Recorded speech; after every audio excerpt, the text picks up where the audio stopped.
So, you want to know about Sforza? I will tell you about Francesco Sforza. Sforza was like me. We were condottieri, contractmen.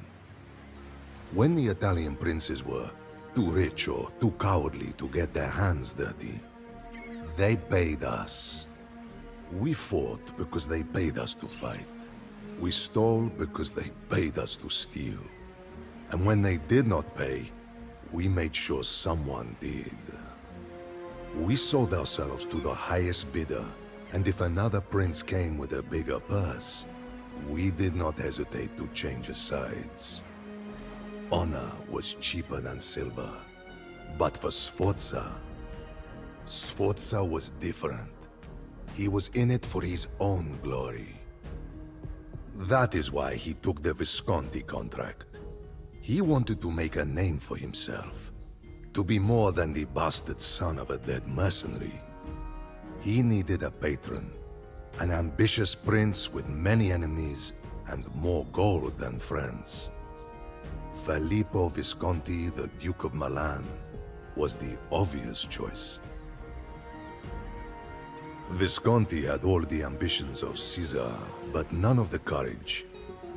He was craven and paranoid, but at least he paid. Well, most of the time. And whether his ambitions meant war with Florence or with Venice, Visconti always needed contractmen. That is why he hired condottieri like Sforza and Niccolò Piccinino, hungry men looking to make a name for themselves.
Visconti distrusted and hated us, but I do not blame him. His own brother was murdered by a condottiero on the steps of a church. Visconti saw Sforza's successes as a threat and plotted to have him killed. But instead of running to safety, Sforza confronted the Duke directly. To our surprise, Visconti was so impressed by this boldness that he dismissed the charges against Sforza and betrothed the soldier to his daughter Bianca. This made Sforza the Duke's heir. I will say this about Sforza. He was a scoundrel, but he was no coward, and his courage was always repaid. After the wars with Venice, Visconti made sure he got his gold's worth out of us. He sent Sforza south to enforce the Duke's claims in Romagna. I think the Duke was having second thoughts about Sforza. After we left, Piccinino and his men followed us. Sforza could see through the plot. Although he was betrothed to the Duke's daughter, he knew Visconti was fickle. He also knew that being a landless condottiero was a risky proposition. Sforza needed to be his own man and have his own land. A refuge if the machinations of his employers turned against him, or if they demanded justice for Sforza's own treachery. What better opportunity than to use Visconti's weapons and money to his own benefit by making himself the ruler of a city?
Sforza and Piccinino were like two alley dogs fighting over a scrap of meat. They were natural rivals, precisely because they were so alike. Of the two, Sforza had a certain pedigree. If you could call being the bastard of a mercenary captain pedigree. From his father, Sforza inherited his forbitia, cunning, and used it to get the best of his rivals, his patrons, and his women alike. Piccinino, the son of a butcher, came into the profession as a soldier. He rose through the ranks and became an advisor to a trusting, yet incompetent condottiero. In this position, Piccinino lured his captain into an ambush and took command of the company. That Sforza and Piccinino would, years later, become blood enemies was as inevitable as two dogs fighting over a single piece of meat. If Sforza thought taking territory would make him safe, he was a fool.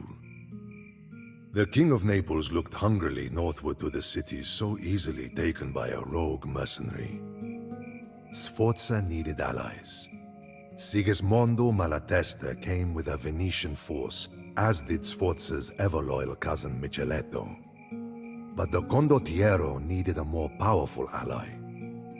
He took his biggest gamble by going to meet an old friend. You might have thought that when Sforza walked into the Milanese court, that Visconti would have ordered him arrested, or that Piccinino would have personally killed him. But surprisingly, Visconti accepted Sforza like a father accepts his wayward son. Sforza and the Duke's daughter were finally wed, and the implication was obvious. Sforza would rule Milan when Visconti died. Whatever the Duke's intentions, this favoring of the prodigal son incensed Piccinino. He furiously tore his contract and stormed out of Milan. If Visconti would not see Sforza for what he was, Piccinino would find another patron. Pledging himself to the King of Naples, Piccinino had one goal: to destroy Sforza.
The battle between Sforza and Piccinino was the centerpiece of the war over Italy.